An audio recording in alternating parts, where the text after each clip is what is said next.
ನಮಸ್ಕಾರ ಸ್ನೇಹಿತರೆ, ಇದೀಗ ತಾನೇ ಬಂದ ಮುಖ್ಯವಾದ ಮಾಹಿತಿ.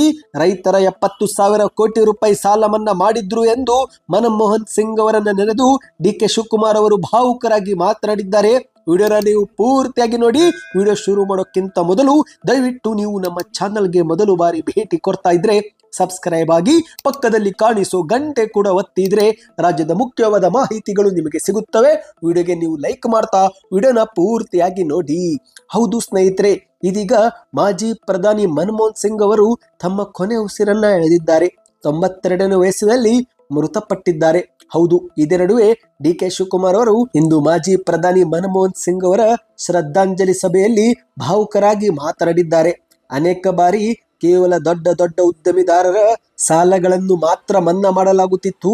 ಆದರೆ ಮನಮೋಹನ್ ಸಿಂಗ್ ಅವರು ಮೊಟ್ಟ ಮೊದಲ ಬಾರಿಗೆ ದೇಶದ 70,000 ಕೋಟಿ ರೂಪಾಯಿ ರೈತರ ಸಾಲ ಮನ್ನಾ ಮಾಡಿದವರು ಎಂದು ಹೇಳಿಕೆ ಕೊಟ್ಟಿದ್ದಾರೆ.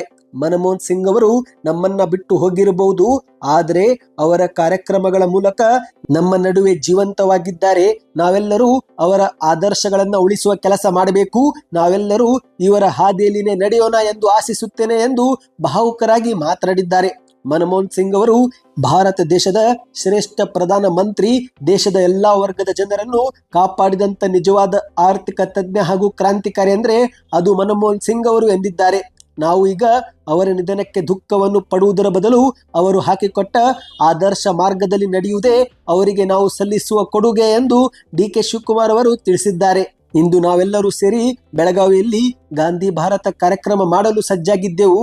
ಆದರೆ ನೋಡಿ, ಇದೇ ಚಪ್ಪರದ ಅಡಿಯಲ್ಲಿ ನಾವು ಇಂದು ಆರ್ಥಿಕತೆಯ ಚತುರ ಎನಿಸಿಕೊಂಡಿರುವ ಮನಮೋಹನ್ ಸಿಂಗ್ ಅವರ ಶ್ರದ್ಧಾಂಜಲಿ ಸಭೆ ಮಾಡ್ತಿದ್ದೇವೆ.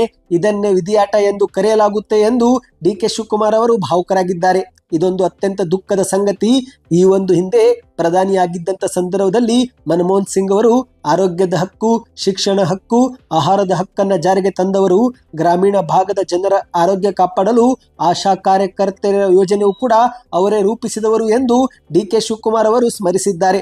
ಸದ್ಯಕ್ಕೆ ಎಷ್ಟೇ ಇತ್ತು ಸ್ನೇಹಿತರೆ, ಈ ಒಂದು ಮಾಹಿತಿ ಇಷ್ಟವಾಗಿದ್ದರೆ ನೀವು ವಿಡಿಯೋಗೆ ಲೈಕ್ ಮಾಡಿ ಮತ್ತು ಈ ಒಂದು ಮಾಹಿತಿಯನ್ನು ನಿಮ್ಮ ಎಲ್ಲ ಗೆಳೆಯರಿಗೂ ಕೂಡ ಶೇರ್ ಮಾಡಿ.